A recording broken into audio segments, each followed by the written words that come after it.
No, not all aides are the same. A family caregiver's guide to who does what. I gotta note this, preface this. I am not a nurse, a lawyer, or a certified anything. I'm just a long haul family caregiver sharing what I've learned the hard way through lived experience. This isn't medical advice, legal advice, or professional guidance. It's a map drawn from the trenches for anyone else trying to find their way through. Now, understanding the roles, who's who in home care. Not all aides are created equal, and not all services mean what you think they mean. Here's a breakdown of the most common roles you encounter in home care. Personal Care Aide, PCA. Their training, minimal, on the job, or agency provided. The scope of their work is non-medical assistance for daily living, and their tasks may include bathing, dressing, grooming, light housekeeping, meal prep, companionship, medication reminders, not administration. Not get into that later. Limitations: cannot perform medical procedures or administer medication. Home Health Aide, HHA.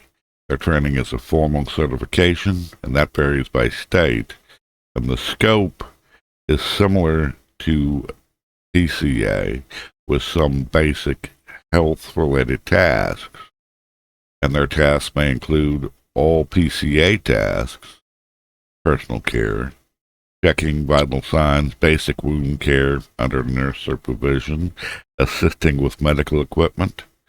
Their limitations: they're still not licensed to perform invasive procedures or administer injections. And what I mean by that is basically, say they needed to remove an impaction for constipation. I mean, reach in there and pull things out, or administer an enema. They're really not supposed to be doing that by themselves. Now, next one is a certified nursing assistant, a CNA. Now, their training is state certified with clinical hours, and their scope is more medically focused, and they often work in facilities.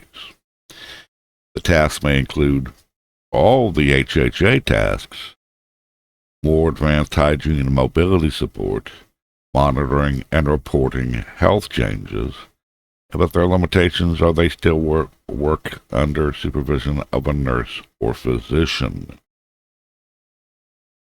Alzheimer's and dementia care, what it really means. Many agencies advertise Alzheimer's and dementia care as a service, but what does that actually mean? The VA pays for our senior helpers.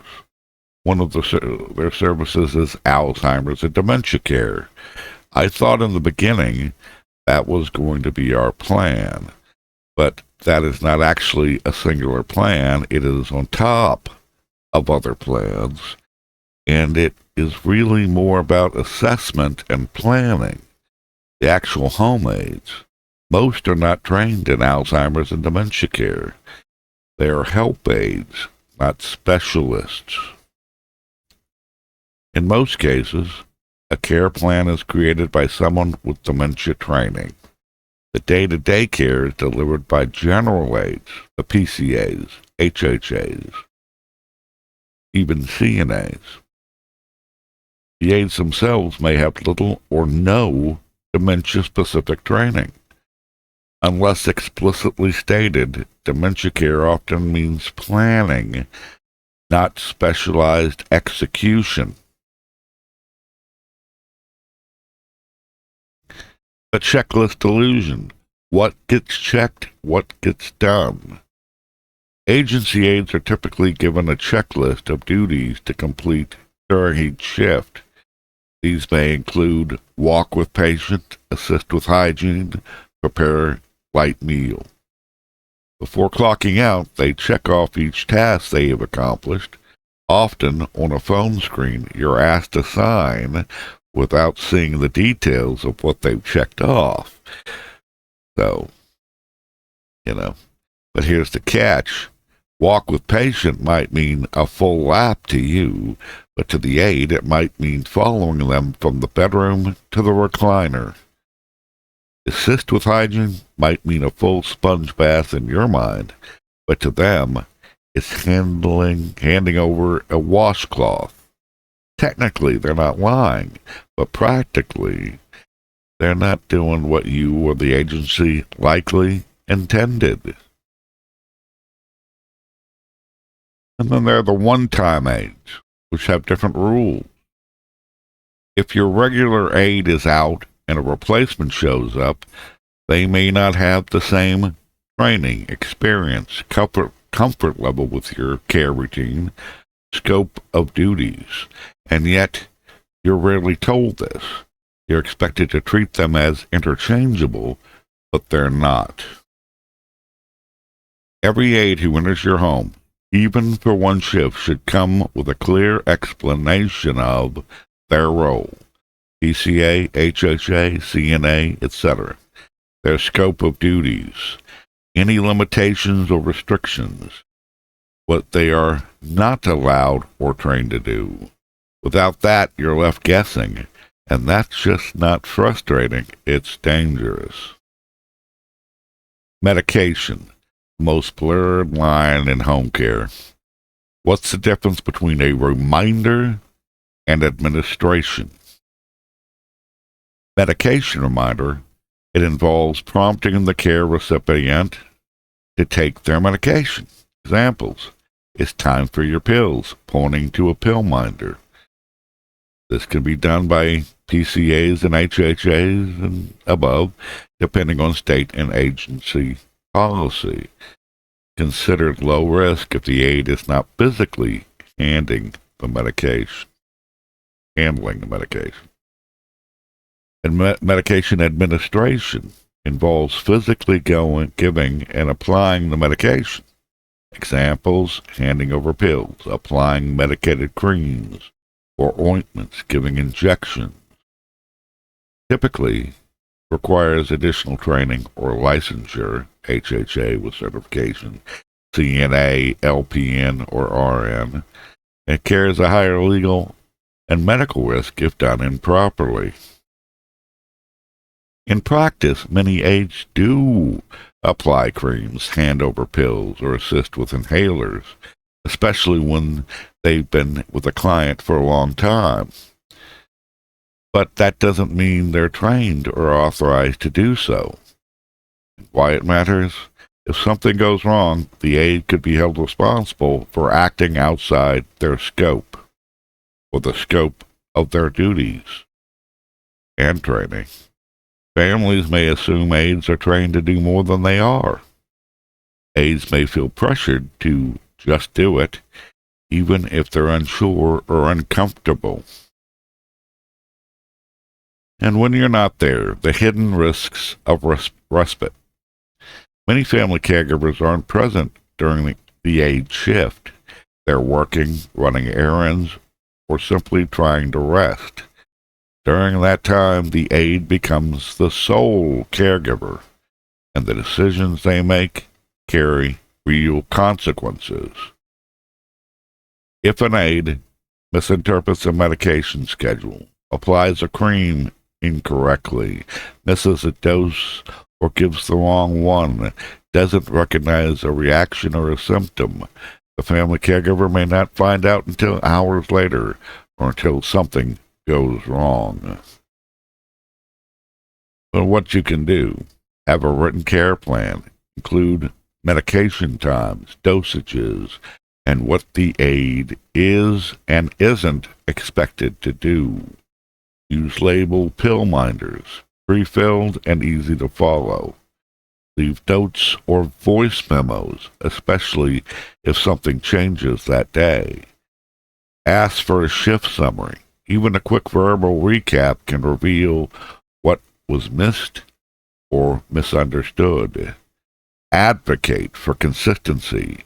The more familiar the aide is with your loved one's routine, the safer and smoother the care. And on private hires, when you're the employer, not an agency. Some caregivers explore hiring help privately, outside of an agency, to gain more control, consistency, or affordability.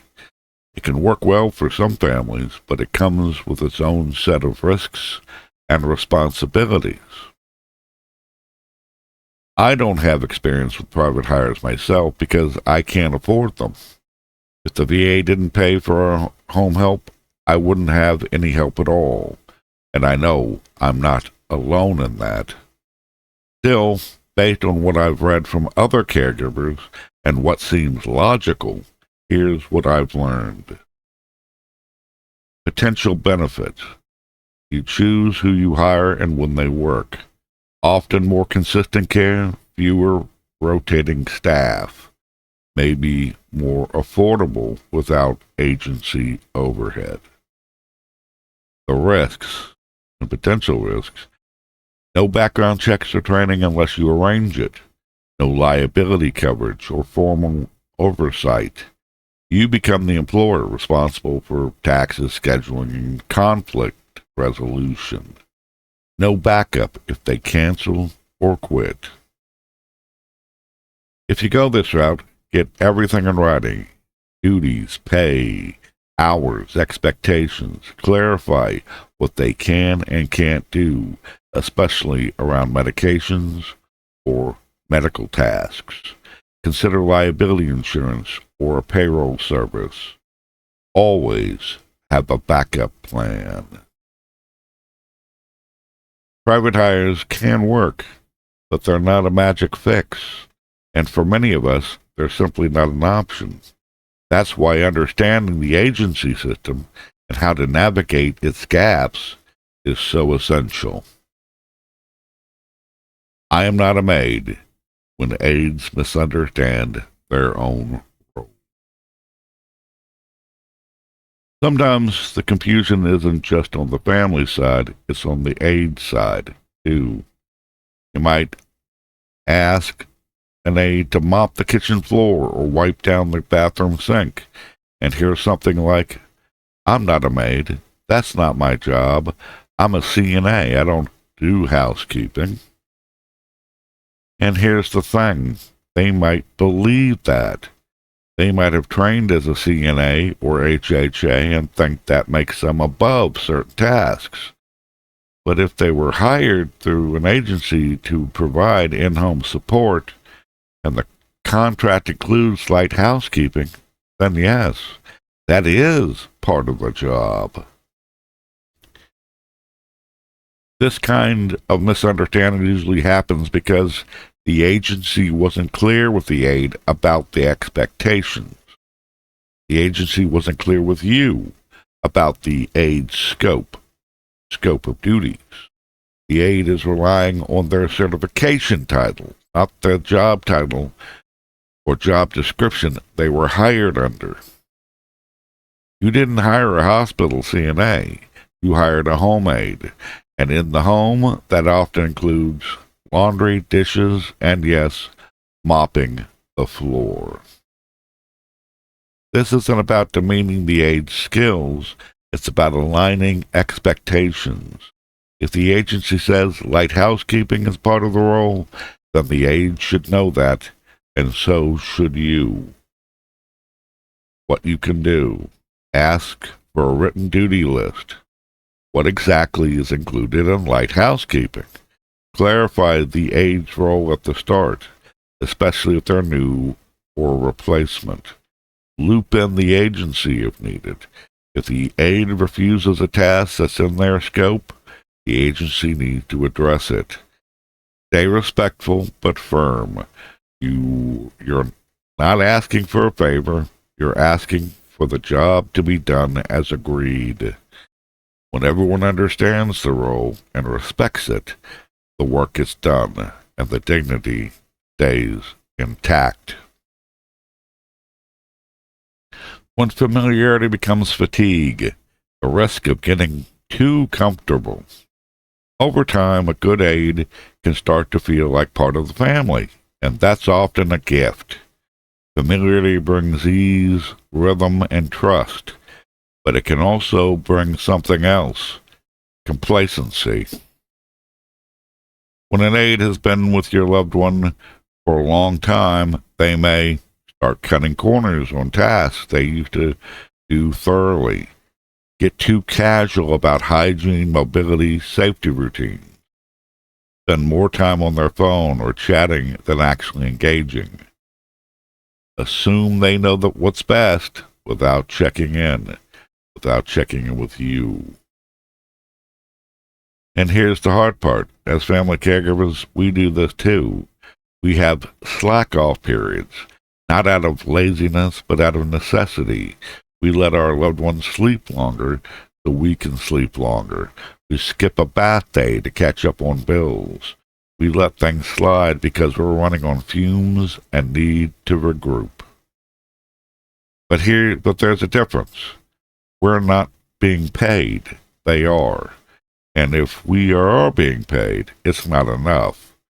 Not for 24 hours a day, not for the emotional labor, not for the constant vigilance that never really ends.